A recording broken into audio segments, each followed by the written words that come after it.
When did I get suspicious? The day I saw him, because the Big Brothers was going away, and then he is just getting around Yah Hussein time, and he's draped in the flag. I said, those is what snitches do. That's what tattletales do, you know. Anyway, I'll get into that later. When I mentioned him and I mentioned that, the Iranians down in Houston, I've been with them for 20 years by that time, they said, Imam Musa, da-da-da-da-da. And I didn't say it exactly like this. Y'all can go to hell. I don't depend on, you know, I don't depend on y'all for nothing. This is one of the things that it takes to get through, because you got to assess what are we going to have to deal with. The good Iranians, most of them are going to go back home. The one that's kind of taking it easy, you guys that's going to hear this, you know, and y'all are nice people. But all this stuff I've been dealing with in the last 10 years, y'all wasn't nowhere around. And then 3 or 4 years ago, the last program in San Francisco, y'all could throw a rock from San Jose and wherever else you are in the Bay Area to San Francisco, and the people in the Daftar came there and told y'all not to come. And didn't none of y'all come from the Bay Area, from that part? We grew up together. We emerged together. Y'all already know what the story is. I wasn't mad, and I'm not mad now. But I'm going to come, and I'm going to pass this DVD out right after Dua Komil. Soon, very soon. And then I'm going to come back the next week with boxes raising money. Then I'm going to pass them out again. And then I'm going to come back the following week to raise money. Why? Because no matter what you think, because I saw a lot of y'all with them questioning looks in your eyes, those questioning looks were unnecessary. Everything that's happened over the last few years is by design. Everything that's happened. And so I would say 80% of it, we managed it. 80% of what you saw or what you've seen, what you're looking at right now, that's what design fitna is. Design fitna is 11 years old, something like that.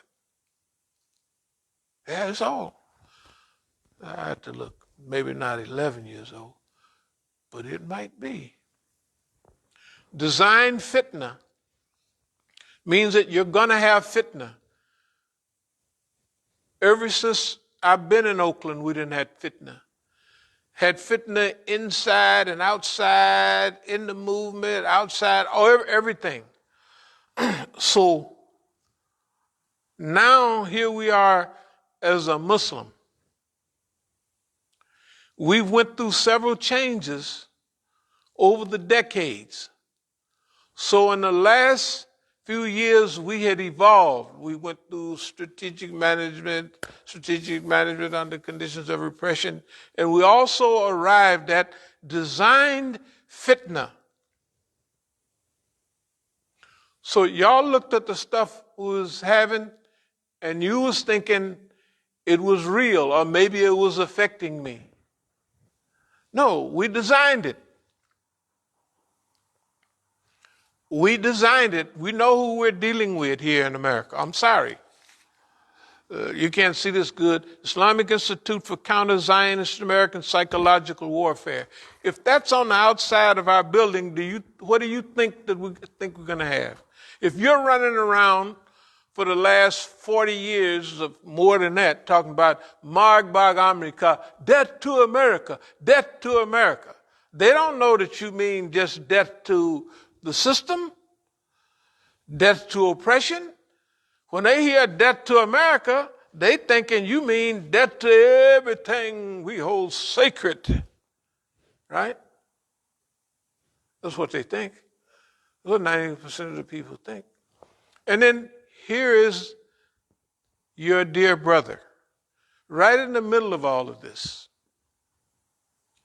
And you got one sincere African American.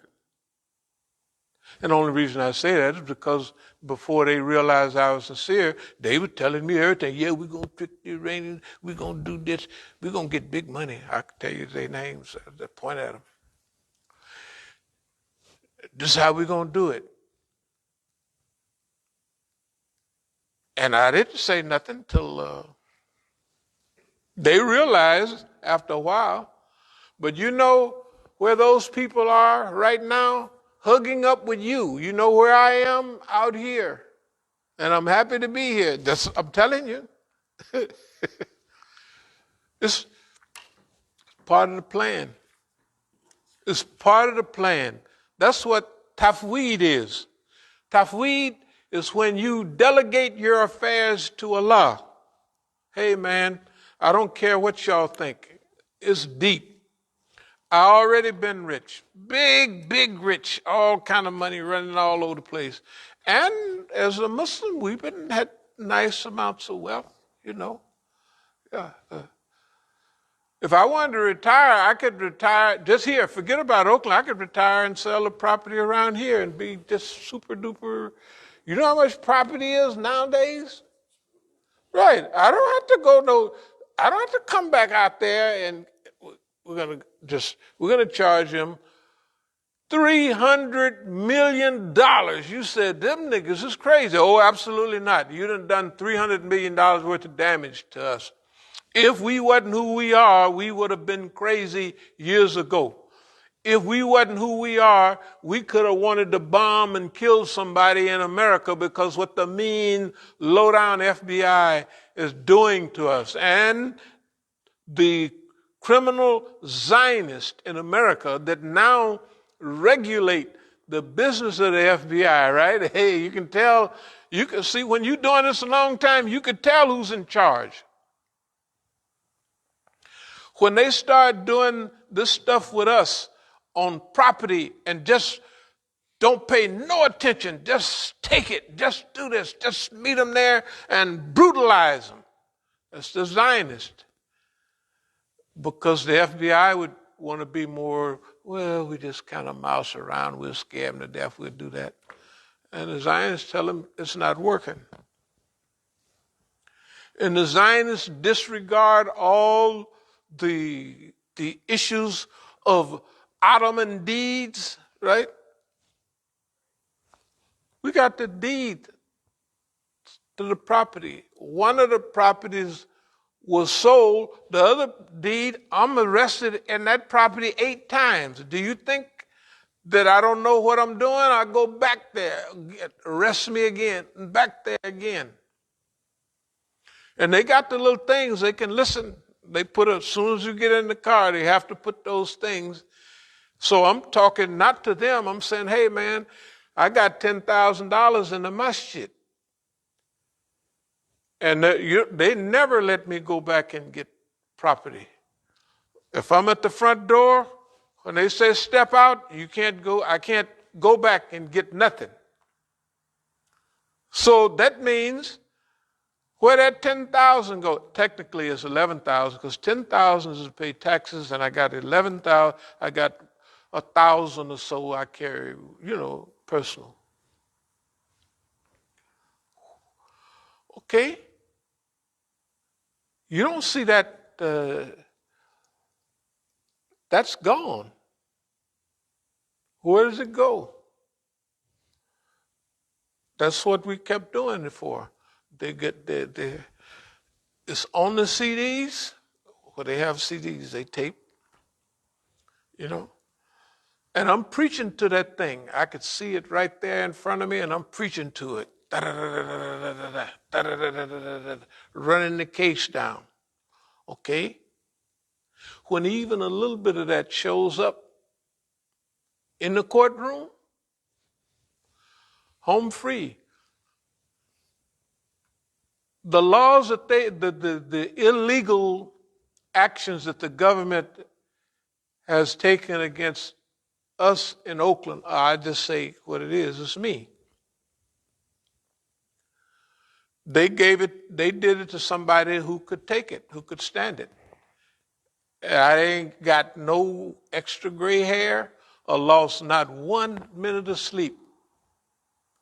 In fact, if you watch, you'll see that the more dumb stuff they do, the happier I get. Think about it. When they do something stupid, I said, boy, look here, boss man, right? I'm just telling you, this is arranged. I'm not going to go into a lot of detail because I got 5 pages spread all around here. I will never get to them. But let me go over it again so you can understand the fundamentals.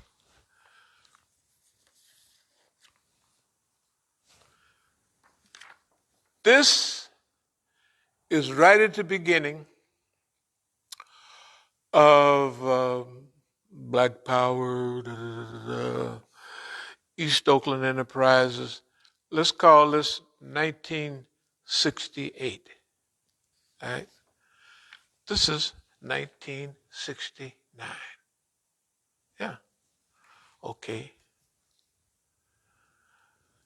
When you look out, and I'm reading all kind of books and everything and talking to the brothers,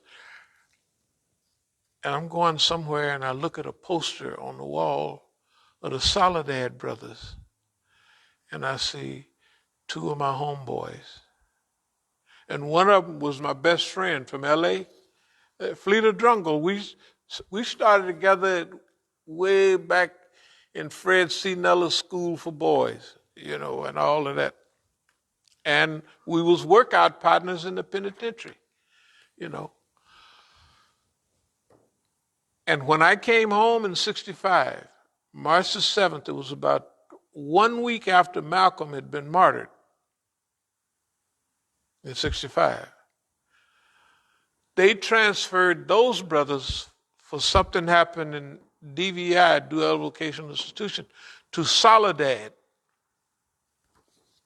And that's where, and the people that they had, W.L. Nolan. Anybody ever heard of W.L. Nolan? W.L. Nolan. W.L. Nolan was killed in the yard in Soledad in 68. W.L. Nolan is George Cooper's cousin. George Cooper's has been my best friend so it's all real close. It's all real close. So if you watch some of the old movies, they had a movie called The Mendocino Brothers. It wasn't real, but it was kind of like, did you see that? What's the name had that movie? What's the lawyer guy used to come? Yeah. He said he was going to do all the stuff for us. Now he didn't become a Shiite. Not that I support Shiism, but he didn't become one, and he don't come here. He don't talk nothing, and he acts funny. That's okay. No problem. Let me say again, none of this is no problem. Because we made a decision years ago. This gets you killed. This gets you killed. This is what they want. Now, this is exaggerated. So we know what the white man wanted the niggers to do, so we stretched out on his behind. It's called overdoing it. Well, the Negro didn't call it overdoing it. They said, that's bad. Woo-hoo. So when we drive by, he got mink in it. He got 11, people that had them little rabbit ears for TVs that didn't have no TV on it or nothing. And then they had phony telephones. My telephone had 11 channels. I could be in Arkansas and punch a button, and I could get the mobile something or other. Yeah. So anyway, these are strategic moves. It's strategic. So that means 50 years ago, I have to be thinking about what's going on around us. I have to be thinking about it. And I said, it's not that I hid the buttons, but I just covered them up. And black enterprise, you need to advertise. How you going to get people to support your black enterprise thing and make them believe they can do anything? Buy them all Cadillacs. If you spend $50,000 on Cadillacs, which you could get,